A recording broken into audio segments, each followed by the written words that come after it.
Welcome to Tunuri.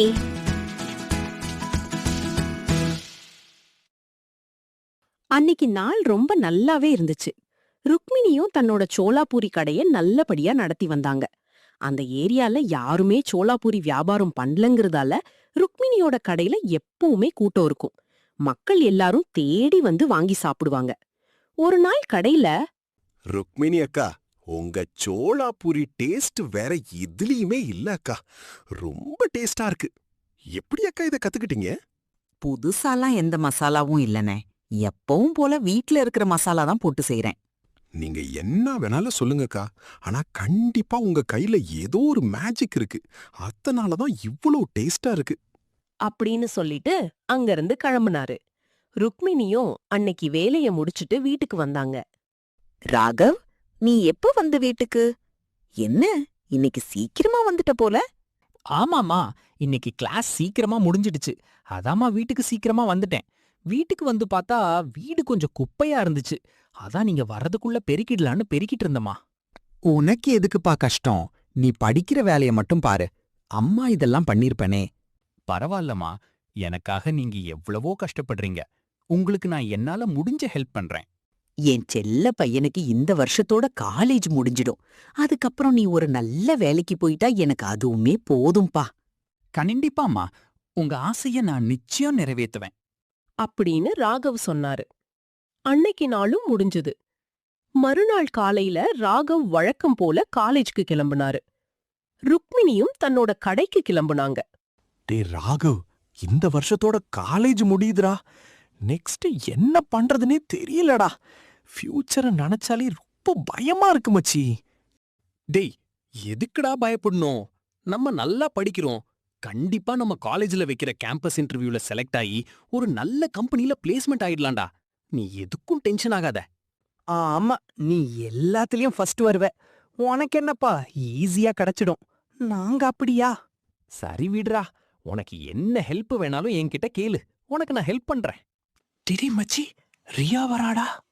Hi Raghav, உன்கிட்ட கொஞ்சம் பேசணும். சரிடா, நீங்க பேசுங்க. நாங்க அப்படியே கிளம்புறோம். டேய் மணி, வா போலாம். என்ன ரியா, என்ன விஷயம்? என்ன ராகவ், எதுவுமே தெரியாத மாதிரி கேக்குற? இந்த வருஷத்தோட காலேஜே முடிய போகுது. இன்னும் நீ எனக்கு பதில் சொல்லாம இருக்க. ரியா, நான் ஆரம்பத்துல இருந்தே ஒரே பதில் தான் சொல்லிட்டு இருக்கேன். என்னால உன்னை லவ் பண்ண முடியாது. அதான் ஏன் ராகவ்? நான் பார்க்க அழகா இல்லையா? இல்ல ஒழுங்கா படிக்கலையா? எல்லாத்துலயுமே நல்லாதானே இருக்கேன். அப்புறம் ஏன் என்ன பிடிக்கல? ரியா, திரும்ப திரும்ப இதையே என்கிட்ட கேட்காத. உனக்கும் எனக்கும் செட் ஆகாது. அவ்வளவுதான். அதான் ஏன்? நான் பணக்காரியா இருக்கிறதுனாலயா? எக்ஸாக்ட்லி ரியா, நீ ஒரு பெரிய இடத்து வசதியான பொண்ணு. ஆனா நான் அப்படி இல்ல. எங்க அம்மா ஒரு தள்ளுவண்டி கடையை நடத்தி ரொம்ப கஷ்டப்பட்டு என்ன படிக்க வைக்கிறாங்க. அவங்க கனவே நான் ஒரு நல்ல நிலைமைக்கு வரணும் தான். அவங்க ஆசையை நான் நிறைவேற்றணும். அதுக்கு நான் ஒழுங்கா படிக்கணும். எனக்கு இந்த காதல் கீதல் கத்திரிக்காய் எதுவும் வேண்டாம். தயவு செஞ்சு புரிஞ்சுக்கோ. ராகவ், நீ சொல்ற ரீசன் ரொம்ப சில்லியா இருக்கு.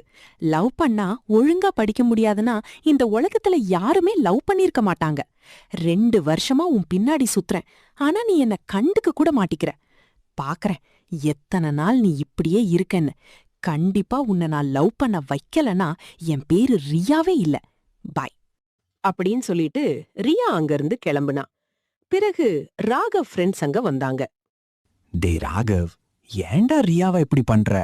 பாவோண்டா அந்த பொண்ணு. உன்னை ரொம்ப சின்சியரா லவ் பண்றாடா. 2 வருஷமா அந்த பொண்ணு அலைய விடுற. எங்களுக்கெல்லாம் பாரு, ஒருத்தியும் வரமாட்டேங்கிறாங்க. நாங்களா போனா கூட கண்டுக்க கூட மாட்டேங்கிறாங்க. ஆனா இவ்ளோ அழகான வசதியான பொண்ணு உன்னை தேடி வரா. ஏன்டா இப்படி நோ சொல்லி அந்த பொண்ணை கஷ்டப்படுத்துற? டே சரண், எனக்கு ரியாவை பிடிக்காம நான் நோ சொல்லலடா. ரியா ரொம்ப வசதியான பொண்ணு. ஆனா நான் ஒரு ஏழை. அவளுக்கு வீட்லயே எல்லா வசதியும் இருக்கு. ஆனா எங்க வீட்ல எதுவுமே கிடையாது. என்ன கல்யாணம் பண்ணிக்கிட்டா அவ ரொம்ப கஷ்டப்படணும். உண்மையா காதலிக்கிற எந்த பசங்களும் தான் லவ் பண்ற பொண்ணு கஷ்டப்படணும்னு நினைப்பாங்களாடா? சொல்லுங்க. டே ராகவ், நீ ரொம்ப நல்லவன்டா. ஆனா அதுக்காக உன் ஆசைய அவகிட்ட சொல்லாமையே இருக்கியே. நீயும் லவ் பண்றன்னு அவளுக்கு தெரிஞ்சா அவ எவ்ளோ சந்தோஷப்படுவா தெரியுமா? எனக்கும் என் லவ்வ சொல்லணும். 2 பேரும் கல்யாணம் பண்ணிக்கணும்னு தான் ஆசை. ஆனா ரியா அப்பாவை நினைச்சு பாருங்க. அவர் பொண்ண நான் லவ் பண்றேன்னு தெரிஞ்சா போதும், என்ன வேணாலும் செய்ய தயங்க மாட்டாரு. எனக்கு ஏதாச்சும் ஒன்று ஆச்சுன்னா எங்க அம்மா தாங்கிக்க மாட்டாங்கடா. அதனால கடைசி வரைக்கும் எதுவுமே தெரியாம இருக்கிறது தான் நல்லது. உன் நிலைமைய பார்த்தா எங்களுக்கே ரொம்ப கஷ்டமா இருக்கு மச்சி. சரி வாங்கடா, கிளாஸ்க்கு போலாம். அப்படின்னு சொல்லிட்டு எல்லாரும் கிளாஸுக்கு போனாங்க. நாட்கள் இப்படியே போச்சு. ஒரு நாள் காலேஜ் முடிஞ்சு ராகவ் வெளிய வரும்போது அங்க ரியா ராகவுக்காக வெயிட் பண்ணிட்டு இருந்தா. ராகவ், உங்ககிட்ட கொஞ்சம் பேசணும். கேண்டீன் போலாமா? இல்ல ரியா, எனக்கு டைம் ஆகுது. வீட்ல அம்மா எனக்காக வெயிட் பண்ணுவாங்க. நான் போகணும். ப்ளீஸ் ராகவ், ஒரு 10 மினிட்ஸ் தானே, எனக்காக வா ப்ளீஸ். அப்படின்னு ரியா சொன்னதும் ராகவும் சரின்னு சொல்லி 2 பேரும் கேண்டீன் போனாங்க. ரியா வீட்ல, கௌரி, நான் போய் நம்ம பொண்ண கூட்டிட்டு வரேன் இன்னைக்கு. ஏங்க, அவகிட்ட தான் கார் இருக்குல்ல, அவளே வரப்போறா. நீங்க ஏன் போய் அலையறீங்க? ஏண்டி, என் பொண்ணு நான் போய் கூப்பிடக்கூடாதா? இத்தனை நாள் போக முடியல, வேலை அதிகம். இன்னைக்கு நான் தான் என் பொண்ணை போய் கூட்டிட்டு வருவேன். அப்படியே நாங்க 2 பேரும் ஹோட்டல்ல சாப்பிட்டுக்கிறோம். என் பொண்ணு ரொம்ப நாளா ஹோட்டல் கூட்டிட்டு போக சொன்னா. நாங்க போயிட்டு சாப்பிட்டு வரோம். நீ சாப்பிட்டு ரெஸ்ட் எடு, சரியா? சரிங்க, பார்த்து போயிட்டு வாங்க. அப்படின்னு சொல்லிட்டு நல்ல சிவம் தன்னோட பொண்ண கூப்பிடுறதுக்காக காலேஜுக்கு கிளம்பினாரு. அங்க ராகவ், என்ன புரிஞ்சுக்கோ. நீ இல்லாம என்னால வாழவே முடியாது. உன்னை நான் உண்மையா நேசிக்கிறேன். கண்டிப்பா எப்பவும் உன்னை விட்டு போக மாட்டேன். நீ என் ஃபேமிலிய நினைச்சுதான் யோசிக்கிறேன்னு எனக்கு தெரியும். ஆனா கண்டிப்பா நான் என் ஃபேமிலி கிட்ட சொல்லி புரிய வைப்பேன். அப்படி அவங்க ஒத்துக்கலனா நாம எங்கேயாச்சும் போயிடலாம். எங்கேயாச்சும் போயிடலான்னு சொல்றதுக்கு நீ ரெடியா இருக்கிறியா? ஆனா நான் அதுக்கு ரெடி இல்ல. எங்க அம்மாவை நினைச்சு பாரு. அப்பா இல்லாம எவ்ளோ கஷ்டப்பட்டு என்ன வளர்த்தாங்க தெரியுமா? இப்போ உனக்காக அவங்கள தனியா விட்டுட்டு என்னால வர முடியாது. தயவு செஞ்சு உன் எண்ணத்தை மாத்திக்கோ ப்ளீஸ். இனிமேல் என்ன டிஸ்டர்ப் பண்ணாத. இங்கிருந்து கிளம்பு. ரியா! அப்பா! டேய், யார்ரா நீ? என் பொண்ணுகிட்ட என்னடா வம்பு பண்ணிட்டு இருக்க? அப்பா, அவன் என் ஃப்ரெண்டு தான். சும்மா பேசிட்டு தான் இருந்தோம். நீ வாய மூடு. ஒரே பொண்ணுன்னு உனக்கு ரொம்ப செல்லம் கொடுத்துட்டேன். அதான் இப்படி பண்ணிக்கிட்டு இருக்க. ஒழுங்கா வண்டியில ஏறு. அப்படின்னு நல்ல சிவம் ரொம்ப கோபமா சொன்னதும் ரியா ரொம்ப சோகமா வண்டியில ஏறி உக்காந்துக்கிட்டா. பிறகு நல்ல சிவம், டேய், யார்ரா நீ? என் பொண்ணுகிட்ட என்னடா வம்பு பண்ணிட்டு இருக்க? நாங்க கஷ்டப்பட்டு பொண்ணை பெத்து வளர்த்தா எங்கிருந்தோ வந்து மயக்கி அப்படியே கூட்டிட்டு போயிடலான்னு வருவீங்களா? ஐயோ, அப்படியெல்லாம் இல்ல அங்கிள். ரியா தான். வாய மூடுறா.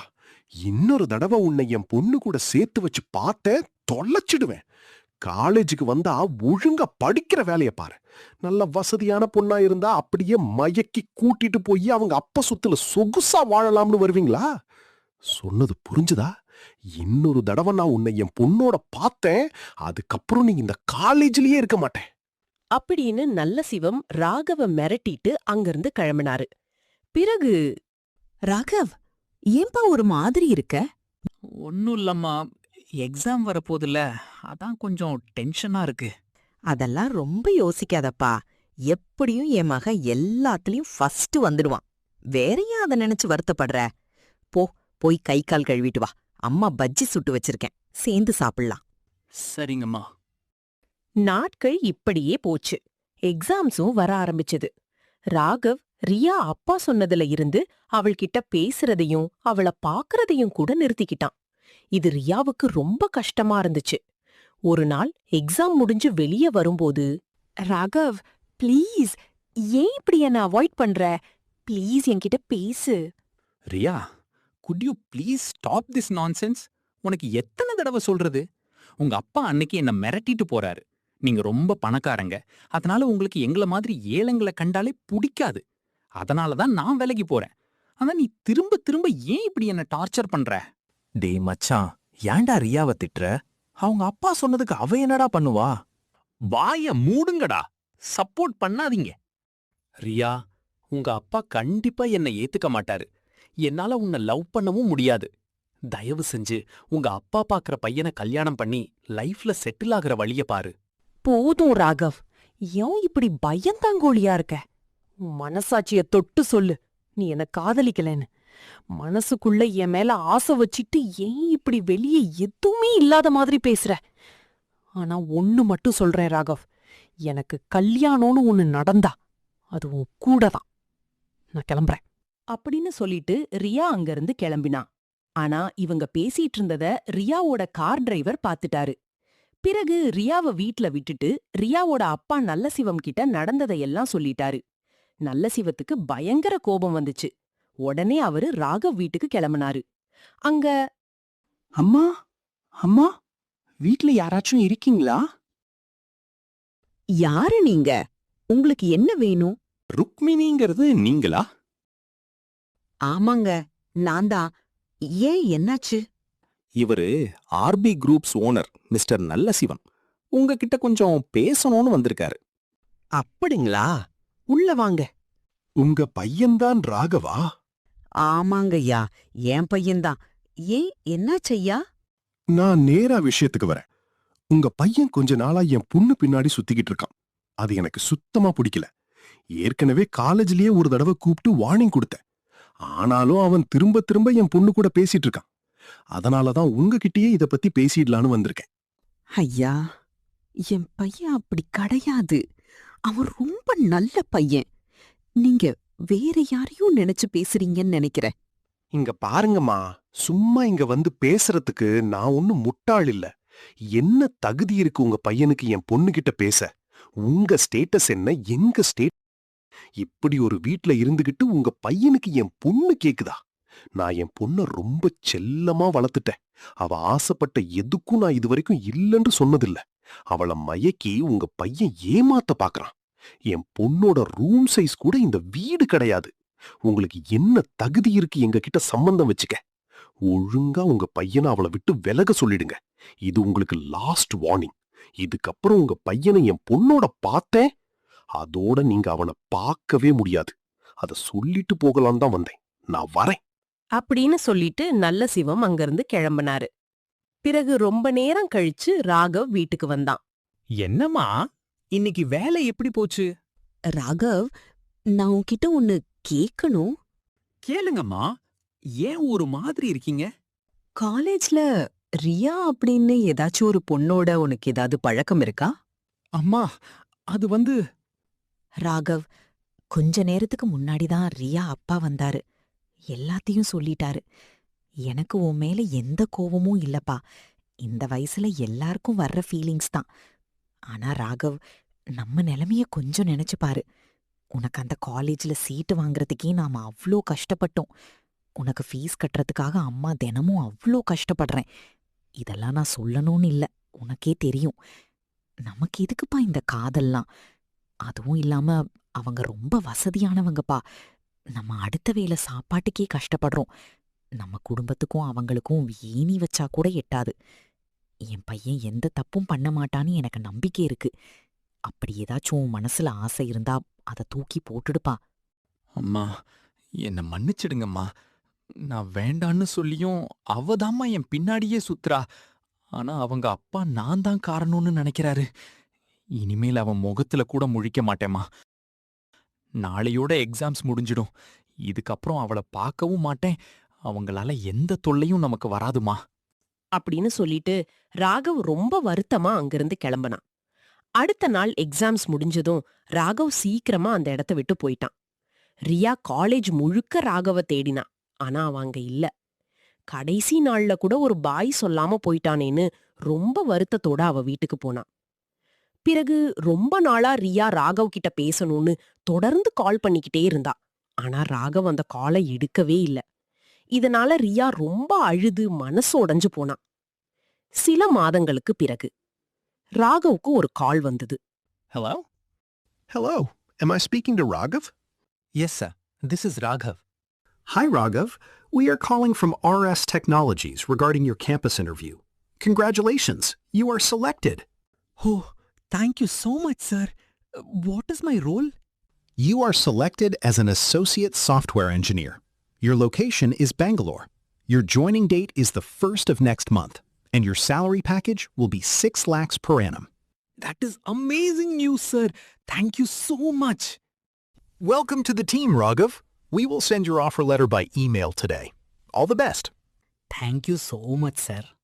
அம்மா அம்மா என்னப்பா ராகவ், என்ன ரொம்ப சந்தோஷமா இருக்க போல. அம்மா, நான் கேம்பஸ் இன்டர்வியூல செலக்ட் ஆகிட்டேமா.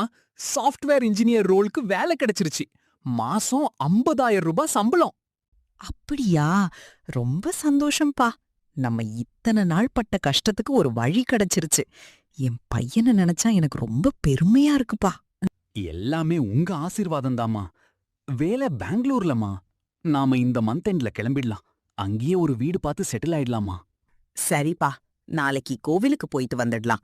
அப்படியே ஊருக்கு கிளம்புறதுக்கு முன்னாடி தெரிஞ்சவங்க கிட்டலாம் சொல்லணும். அம்மா, சொல்லிடுறேன். சரிங்கம்மா, நானும் என் ஃப்ரெண்ட்ஸ் கிட்ட சொல்லணும். அப்படின்னு ராகவும் அவங்க அம்மாவும் ரொம்ப சந்தோஷமா இருந்தாங்க. பிறகு ராகவ் அவன் ஃப்ரெண்டுக்கு கால் பண்ணி நடந்தத சொன்னான். அவனும் ரொம்ப சந்தோஷப்பட்டான். பிறகு ஷரண் ரியாவுக்கு கால் பண்ணி எல்லா விஷயத்தையும் சொன்னான். அத கேட்ட ரியாவுக்கு ரொம்ப அதிர்ச்சியா இருந்துச்சு. ராகவ் தன்னை ஒரேடியா விட்டு போக போறான்னு மனசு உடைஞ்சு போனான். அதனால ரியா ஒரு முடிவெடுத்தான். ராகவ், எல்லாம் எடுத்து வச்சிட்டியாப்பா? ஆமாமா, நாளைக்கு கிளம்புறதுக்கெல்லாம் ரெடிமா. சரிப்பா, படுப்போம். வெளிய கதவை மட்டும் பூட்டிட்டு வா ராகவ். ராகவும் சரின்னு சொல்லிட்டு வெளியே வந்தான். அங்க ரியா ஒரு பேக்கோட நிக்கிறத பார்த்து அவனுக்கு ரொம்ப அதிர்ச்சி ஆயிடுச்சு. ரியா, இந்த நேரத்துல இங்க என்ன பண்ற? ஏன் ராகவ், நான் உனக்கு எத்தனை தடவை கால் பண்ணேன், எதுக்குமே ரிப்ளை இல்ல, மெசேஜுக்கும் ரிப்ளை இல்ல. இப்போ ஜாப் கிடைச்சதுமே என்ன ஒரேடியா விட்டுட்டு போக முடிவு பண்ணிட்டியா? ரியா, நான் தான் ஆரம்பத்துல இருந்தே சொன்னேன்ல, நமக்குள்ள செட் ஆகாதுன்னு. உங்க அப்பா வேற எங்க வீட்டுக்கு வந்து மிரட்டிட்டு போயிருக்காரு. இனிமேலும் நீயும் நானும் சேரவே முடியாது. தயவு செஞ்சு இங்கிருந்து போயிடு. உங்க அப்பாவுக்கு மட்டும் நீ வந்திருக்க விஷயம் தெரிஞ்சது, அவ்வளோதான். ப்ளீஸ் போ. அப்படின்னு ராகவ் சொல்லிட்டு இருக்கும்போதே நல்ல சிவம் தன்னோட பொண்ண காணோன்னு ரொம்ப கோபத்திலையும் அதிர்ச்சியிலையும் மனைவியோட ராகவ் வீட்டுக்கு வந்தாரு. அங்க ரியா ராகவ் கூட இருக்கிறத பார்த்து ரொம்ப கோவத்துல வந்தாரு. அப்போ ராகவ், ஏன் இவ்ளோ நேரம்? டேய் ராகவ், யாருடா இது? அம்மா, அது வந்து இதுதாம்மா ரியா. ஏம்மா இந்த நேரத்துல இங்க என்னம்மா பண்ற? ஆண்டி, நான் ராகவ உயிருக்கு உயிரா நேசிக்கிறேன். அவன் இல்லாம என்னால வாழவே முடியாது. நாளைக்கு நீங்க பெங்களூர் போறதா கேள்விப்பட்டேன். அதான் உங்க கூடவே நானும் வந்துடலான்னு வந்தேன். தயவு செஞ்சு என்னை ஏத்துக்கோங்க ஆண்டி. அம்மாடி ரியா, ராகவ உனக்கு எத்தனை வருஷமா தெரியும்? 3 வருஷமா தெரியும் ஆண்டி. ஆனா ரியா, உன் வீட்டை கொஞ்சம் நினைச்சு பாத்தியா? உன்னை இத்தனை வருஷமா கஷ்டப்பட்டு பெத்து படிக்க வச்சு நல்ல நிலைமைக்கு கொண்டு வந்திருக்காங்க. அவங்கள விட்டு வெறும் 3 வருஷமா ஒருத்தனை காதலிச்சதுக்காக இப்படி வந்துடுவியாம்மா? இந்த விஷயம் உங்க அப்பா அம்மாவுக்கு தெரிஞ்சா எவ்ளோ கஷ்டப்படுவாங்கன்னு யோசிச்சியா? அன்னிக்கு உங்க அப்பா என்கிட்ட வந்து பேசினாரு. என் பொண்ணோட ரூம் சைஸ் கூட இந்த வீடு இருக்காது, இங்கதான் அவ வாழணுமா, அதுக்குதான் நாங்க கஷ்டப்பட்டு வளர்த்தோமான்னு கேக்குறாங்க. அவர் சொன்னதுல என்னமா தப்பு? இந்த வீட பாரு, உங்க வீட்டையும் கொஞ்சம் நினைச்சு பாரு. பொண்ணு கஷ்டப்படக்கூடாதுன்னு உன்னை பாசமா வளர்த்த அவங்கள விட்டுட்டு நீ வரலாமா? அது எவ்ளோ பெரிய தப்பு. உன்னை பார்த்தா ரொம்ப நல்ல பொண்ணா இருக்க. ஆனா உன்னை மருமகளா ஏத்துக்க எங்களுக்கு எந்த தகுதியும் இல்லம்மா. தயவு செஞ்சு உங்க வீட்டுக்கே போயிடுமா. அப்படின்னு ருக்மிணி சொல்லிட்டு இருக்கும்போதே நல்ல சிவமும் அவரோட மனைவி கௌரியும் அங்க வந்தாங்க. பிறகு, அப்பா, அம்மா, என்ன மன்னிச்சிடுங்க. ராகவ் என்னை விட்டு போறான்னு பயத்துல வீட்டை விட்டு வந்துட்டேன். என்ன மன்னிச்சிடுங்கப்பா. ஐயா, எங்கள மன்னிச்சிடுங்க. ஏதோ சின்ன பொண்ணு தெரியாம பண்ணிட்டா. அவளுக்கும் சேர்த்து நானே மன்னிப்பு கேட்டுக்கிறேன். நீங்க எதுக்குமா மன்னிப்பு கேட்கணும்? மன்னிப்பு கேட்க வேண்டியது நான் தான். ஐயா, நீங்க என்ன சொல்றீங்க? ஆமாமா, என்ன மன்னிச்சிடுங்க. ராகவ், நீயும் என்ன மன்னிச்சிடுப்பா. நீங்க பேசினதெல்லாம் நாங்க கேட்டுட்டு தான் இருந்தோம். பணத்துக்காக தான் என் பொண்ணை உங்க பையன் வளைச்சி போட பாக்குறான்னு ரொம்ப கேவலமா நினைச்சிட்டேன். அது எவ்வளோ பெரிய தப்புன்னு நீங்க என் பொண்ணுகிட்ட பேசும்போது தான் நான் புரிஞ்சுக்கிட்டேன். என்னதான் ஆசை இருந்தாலும் உங்க பையன் உங்களுக்காக என் பொண்ணு வேண்டான்னு சொல்லி இத்தனை வருஷமா உங்க பேச்ச மீறாம இருந்திருக்கான். அவனை நான் ரொம்ப தப்பா நினைச்சிட்டேன். என்ன மன்னிச்சிடுங்கம்மா. என்ன ஐயா, நீங்க போய் எங்க கிட்ட மன்னிப்பு கேட்டுக்கிட்டு? இல்லம்மா, பணம்தான் முக்கியம், கௌரவம்தான் முக்கியம்னு என் பொண்ணோட ஆசைய கூட புரிஞ்சுக்காம இருந்துட்டேன். உங்க பையன் மேல அவளுக்கு எவ்ளோ அன்பு இருந்திருந்தா எங்களெல்லாம் விட்டுட்டு வந்திருப்பா. நான் முடிவு பண்ணிட்டேம்மா. இனிமே கல்யாணம்னு ஒன்னு என் பொண்ணுக்கு நடந்தா அது உங்க பையனோட தான். அப்படின்னு நல்ல சிவம் சொன்னதும் ருக்மிணிக்கும் ராகவுக்கும் ரொம்பவே சந்தோஷமாகிடுச்சு. ரியாவுக்கு சொல்ல வார்த்தையே வரல. இறுதியில ராகவுக்கும் ரியாவுக்கும் கல்யாணம் நல்லபடியா முடிஞ்சு ருக்மிணியும் நல்ல சிவமும் சம்மந்திங்களா ஆகிட்டாங்க. பிறகு 2 குடும்பமும் ஒத்துமையா சந்தோஷமா வாழ்ந்தாங்க. இந்த வீடியோ பிடிச்சிருந்தா லைக் பண்ணுங்க, ஷேர் பண்ணுங்க, மறக்காம சப்ஸ்கிரைப் பண்ணிடுங்க.